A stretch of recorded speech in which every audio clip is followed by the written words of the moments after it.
Hello and welcome to ASEAN in Focus. I'm Judith Llimera delivering to you the latest news in and around the ASEAN region on today's headlines. The death toll from a powerful earthquake that rocked Indonesia's remote Maluku Islands rose to 30 on Sunday, including several toddlers, the disaster agency said.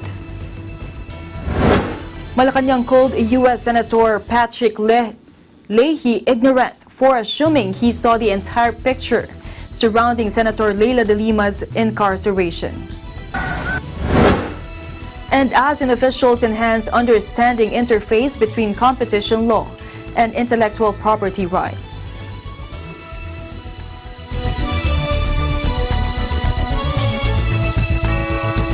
The death toll from a powerful earthquake that rocked Indonesia's remote Maluku Islands rose to 30 on Sunday, including several toddlers, the disaster agency said.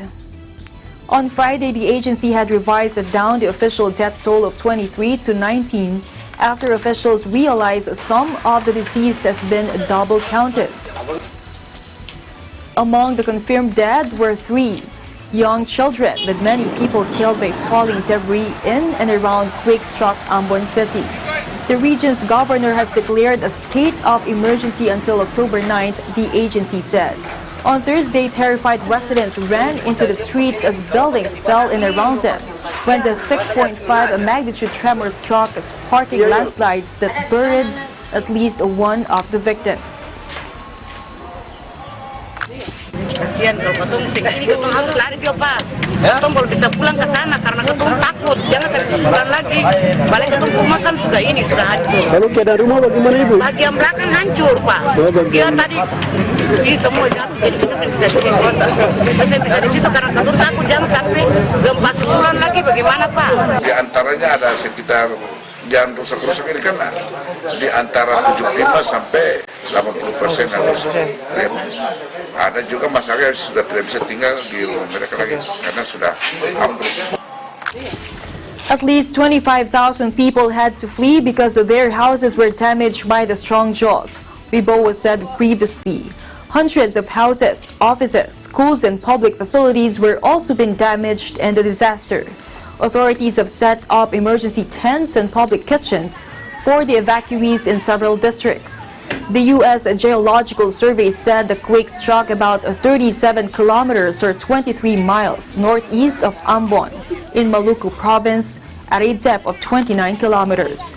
The Southeast Asian archipelago is one of the most disaster-prone nations on Earth. It experiences a frequent seismic and volcanic activity due to its position on the Pacific Ring of Fire, where tectonic plates collide. In the Philippines, Malacanang called U.S. Senator Patrick Leahy ignorant for assuming he saw the entire picture surrounding Senator Leila de Lima's incarceration. This after Leahy co-sponsored an amendment to the proposal to bar the entry to the U.S. of any Philippine official involved in de Lima's imprisonment, which was later approved by a U.S. Senate committee. Presidential spokesperson Salvador Panelo, however, slammed Leahy for the amendment, which insisted that de Lima was wrongfully imprisoned. Panelo said Leahy does not have sufficient knowledge about the Philippine laws and has not personally examined de Lima's case, since he has not even set foot in the country. He emphasized that the U.S. Senator does not have an iota of proof and was only speaking not only of blissful ignorance but unscented abuse. In a statement on Sunday, Panelo said Senator Leahy's statement assumes he has sufficient knowledge of Philippine substantive and procedural laws that constitute the country's justice system. It further assumes that he personally examined the record folder of the case and after evaluating it, concluded that there was an abuse in the judicial process de Lima underwent. In speaking of abuse, Panelo said Leahy could have been referring to his own abuse of his freedom of expression by making a baseless conclusion. He walks as a false and malicious narrative against the Philippine government officials with unparalleled arrogance and without a glint of remorse, Panelo said. That such a totally baseless conclusion comes from a senator of the United States of America, a country that prides itself as a bulwark of democracy and observer of due process, is bad enough and a continuing disappointment. If Senator Leahy is a lawyer, then that makes it worse and are pardonable, he added. In other news, Malacanang said it will not ask major transport groups to cancel their planned nationwide transport strike today, but insisted that the government's Public Utility Vehicle Modernization Program, or the PUVMP, is long overdue. Presidential spokesperson Salvador Panelo said despite the protest, the administration will push through with the planned PUVMP as it would serve a public interest. The modernization of the public transport system is long overdue, and the Duterte administration will not be intimidated nor cowed by threats of protests and strikes coming from those who only think of their own parochial interests, Panelo said in a statement on Sunday.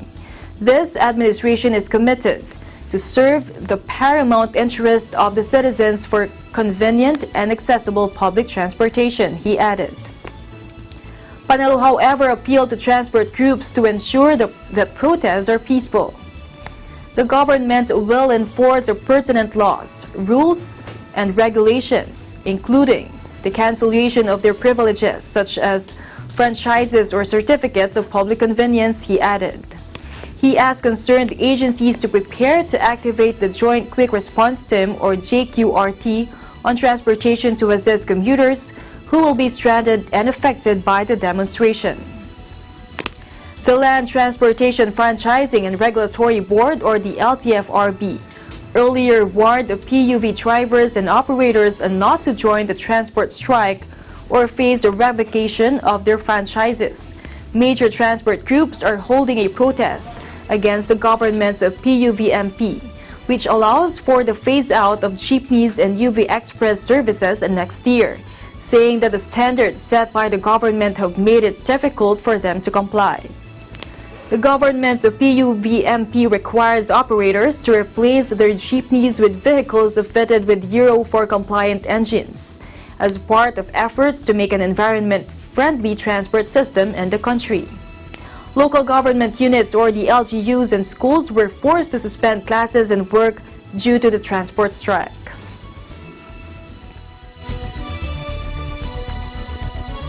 Meanwhile, as Southeast Asia haze continued to impact residents who lives in Malaysia. Ray Macy reports from Kuala Lumpur. Watch this. The prolonged hazy condition in Malaysia continue to pose many issues impacting the daily lives of the residents here in Malaysia. Despite the declining air pollutant index reading, the air quality in most part of Malaysia is still far from healthy.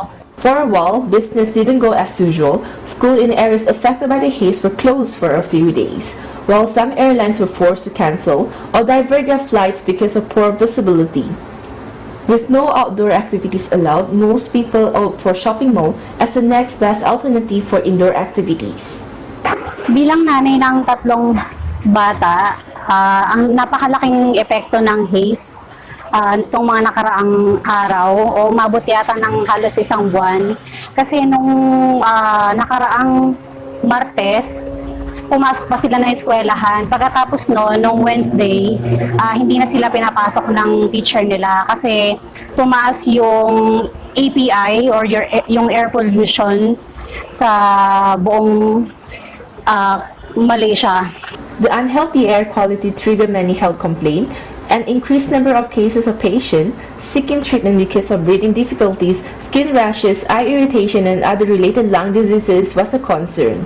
According to a statement issued by Dr. Noor Hisham Abdullah, Malaysia Health Ministry Director General, a national-wide 40% increase in cases of asthma, respiratory infection, and rashes were recorded. It's affecting our health problems, getting breathing problems, and ears, smokings, and getting asthma also for us. So we are suffering too much.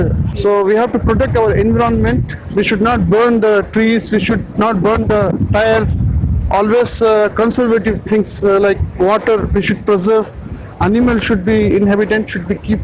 Then we can save our planet from the future disasters. According to a health advisory released by Malaysian Ministry of Health, exposure to haze results in both short-term and long-term effect on human health.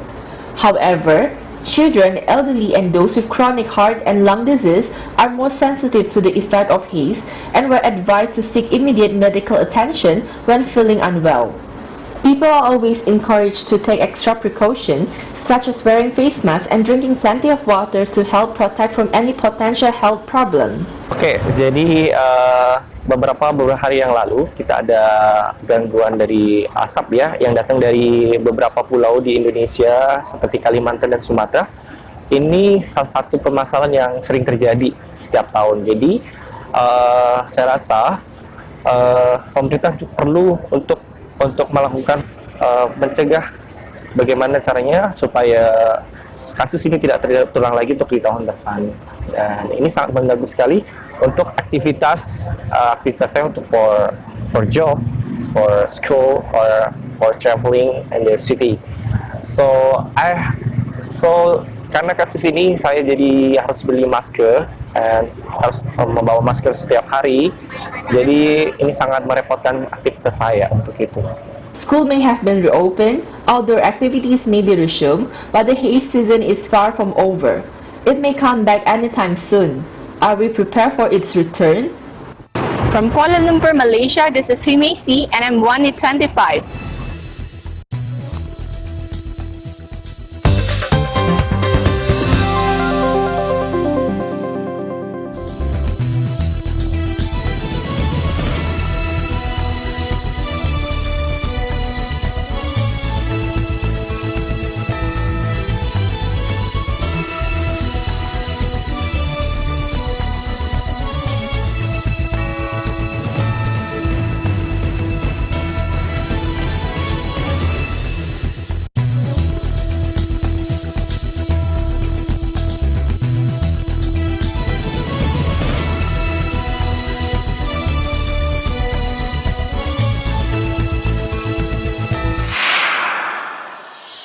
Tinatawagan ng mga persons with disability at senior citizens. Nais nyo ba na makasiguro na makabubuto kayo sa Accessible Polling Place o EPP? Kung gayon, inayanan kayo na mag-update ng inyong record sa pamamagitan ng pagpilat ng Supplementary Data Form. Sa pamamagitan ng Supplementary Data Form, maipapaalam ninyo ang inyong disability at kinakailangang tulong sa araw ng eleksyon. Dito nyo rin maipahahayag kung nais ninyong bumoto sa Accessible Polling Place.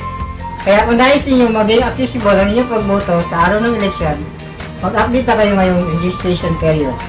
Pumunta lang sa opisina ng election officer sa inyong lugar mula Lunes hanggang Sabado o sa mga satellite registration.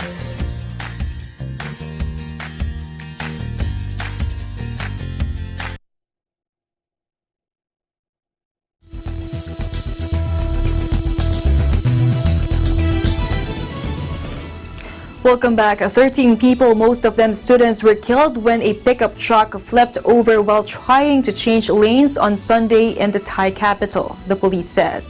12 people died instantly and one later died at the hospital.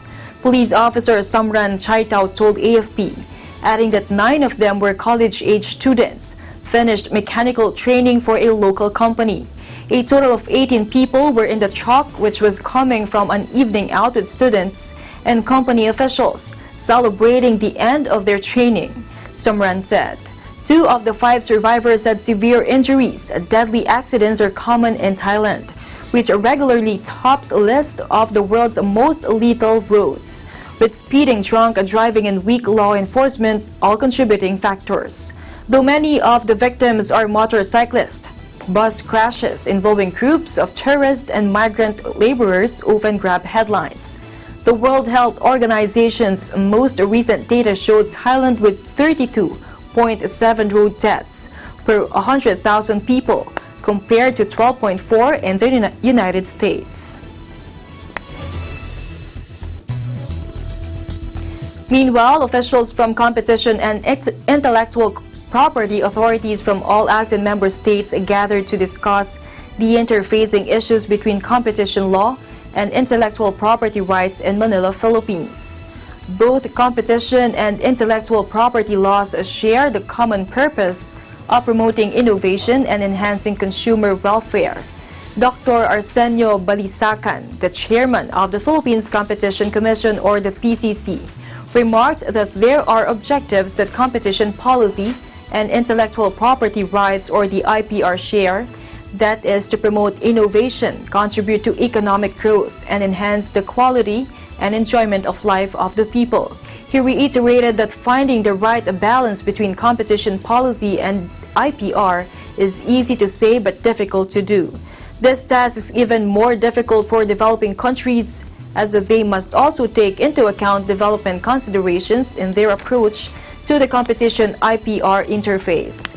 Andrew Himmert, Counsel for ASEAN Competition Affairs, U.S. Federal Trade Commission, reiterated that competition promotes innovation by preserving incentives for firms to engage in research and development in order to be the first to enter a market or improve a market position.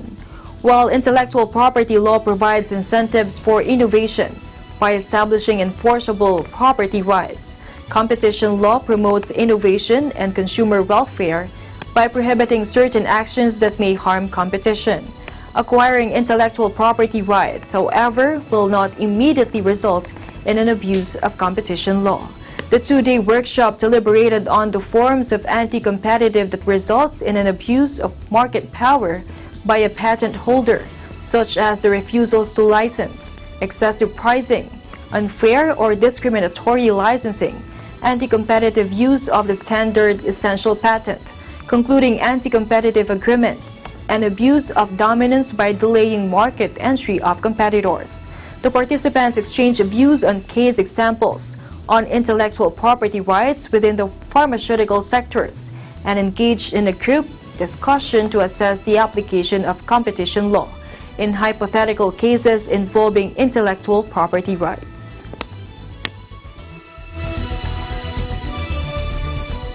ASEAN and the United Nations reaffirmed their commitment to strengthening their comprehensive partnership based on the implementation of the 5-year Plan of Action, or the POA, to implement the Joint Declaration on Comprehensive Partnership between ASEAN and the United Nations 2016-2020, and enhancing complementarities between the ASEAN Community Vision 2025 and the UN 2030 Agenda for Sustainable Development Complementarities Initiative.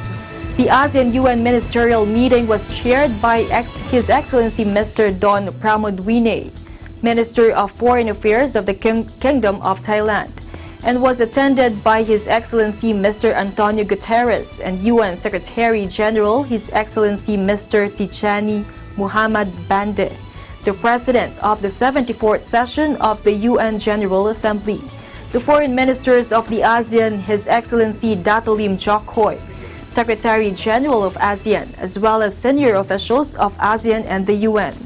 The meeting took note of the joint report by the ASEAN and the UN Secretariats on the ASEAN-UN Comprehensive Partnership for the period from September 2018 to August 2019, and commended the significant progress made across a broad range of activities under the first 5-year POEA 2016-2020, which was adopted in September 2016. The meeting welcomed efforts by ASEAN sectoral bodies and the UN in developing concrete and specific action lines. As the Plan of Action 2016-2020 will expire next year, the meeting encouraged ASEAN member states and the UN to implement the remaining 7% of action lines by the end of 2020. The meeting also underlined the need to focus on new priority areas for the new Plan of Action 2021 to 2025 to enhance across-sectoral cooperation, gender mainstreaming, and cooperation on the Complementarities Initiative.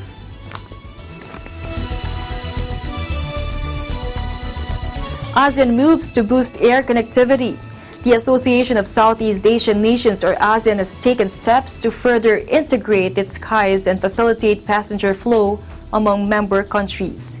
Here's how it started. Take a look.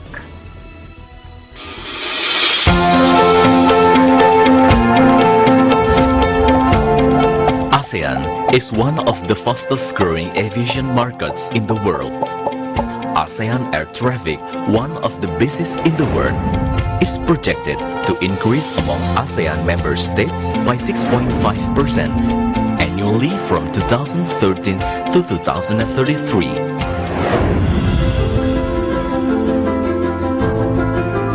Recognizing that a well-integrated and sustainable air transportation network is imperative for the acceleration of ASEAN's economic development and market integration, the 13th ASEAN Summit endorsed the initiative of establishing an ASEAN Single Aviation Market (ASAM) by 2015 in support of the development of the ASEAN Economic Community (AEC).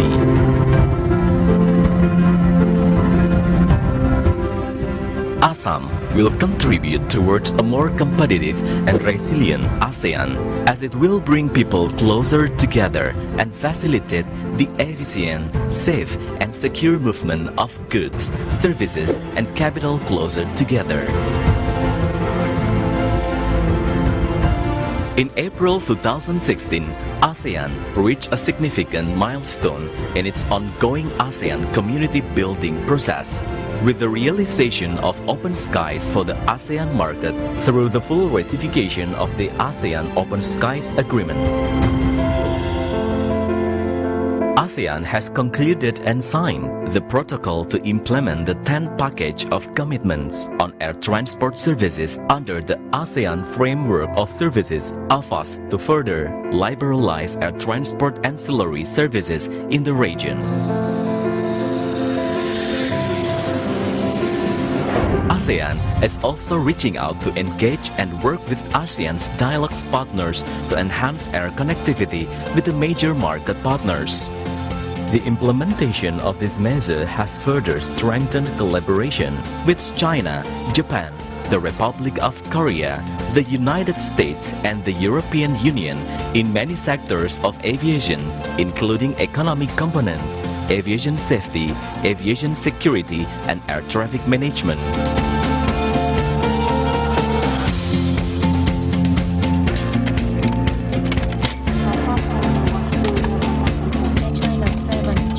ASEAN Air Traffic Management Master Plan, which provides an ASEAN framework for transition to the seamless ATM environment to meet future requirements, has been adopted and implementation of ASEAN ATM Master Plan is ongoing.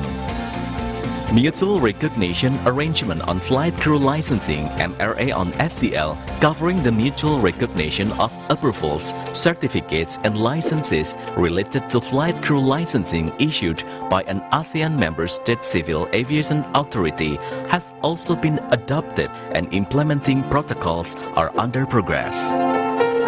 In line with post-2015 Vision for Transport Cooperation and Kuala Lumpur Transport Strategic Plan (KLTSP) as guided by ASEAN transport ministers, ASEAN put its best effort towards greater connectivity, efficiency, integration, safety and sustainability of ASEAN air transport to strengthen ASEAN's competitiveness and foster regional inclusive growth and development.